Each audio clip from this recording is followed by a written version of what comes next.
একটি গ্রামে থাকতো রাহুল নামের এক ছেলে। রাহুল আর তার মা ছোট্ট একটি কুঁড়েঘরে বসবাস করত। রাহুল ছিল অনেক অলস। সে সারাদিন ঘুমাতো আর গাছতলায় বসে সময়গুলো কাটিয়ে দিত। সে কোনো কাজ কাম করতো না। একদিন রাহুল ঘুমাচ্ছে আর তার মা তাকে ডাক দিল। বাবা রাহুল, তুই কি ঘুম থেকে উঠবি না বাবা?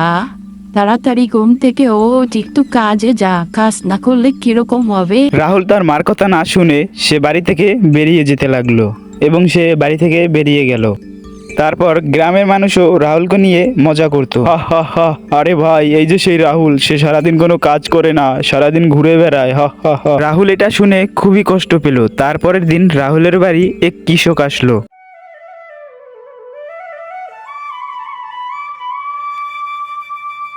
রাহুল, তুমি কি আমার সাথে মাঠে কাজ করতে যাবে? তাহলে তোমাকে আমি ভালো টাকা দেব এবং খাবারের জন্য কিছু খাবারও দেব। তাহলে তুমি আমার সাথে কাজ করলে কালকে চলে আসো।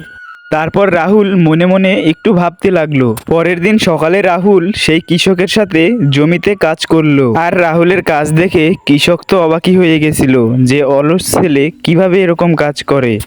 তারপর সেই চাষি তাকে অনেকগুলো টাকা দিল।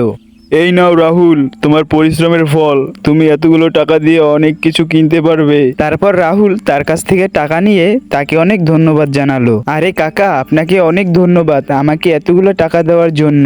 আর এখন আমি বাড়ি চলে যাই, বাড়িতে আমার মা একা আছে। আচ্ছা ঠিক আছে, তুমি বাড়ি চলে যাও। এটা বলে রাহুল সে বাড়ির উদ্দেশ্যে রওনা দিয়ে দিল। আর কিছুক্ষণ পর সে বাড়িতেও চলে এলো। তারপর তার মা দূর থেকে দেখতেছিল যে রাহুল বাড়ি ফিরে এসেছে।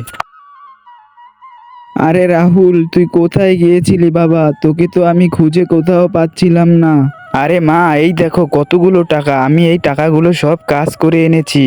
আরে বাবা, তুই ভালোই করেছিস, আমাদের খাওয়ার জন্য তো কিছুই ছিল না। তারপর রাহুল প্রত্যেক দিন সেই কৃষকের লাগে কাজ করত। তো বন্ধুরা, আমরা এই ভিডিওটা দেখে কি শিখতে পারলাম? কেউ রাহুলের মতো অলস হবেন না। অলস হলে কিন্তু আপনি কোনো কাজ করতে পারবেন না, আর সমাজেও কেউ আপনাকে দাম দেবে না। তো আপনাদের যদি ভিডিওটি ভালো লাগে, অবশ্যই আমাদের গল্পের কার্টুন চ্যানেলটি সাবস্ক্রাইব করে পাশে থাকবেন। সবাই ভালো থাকবেন।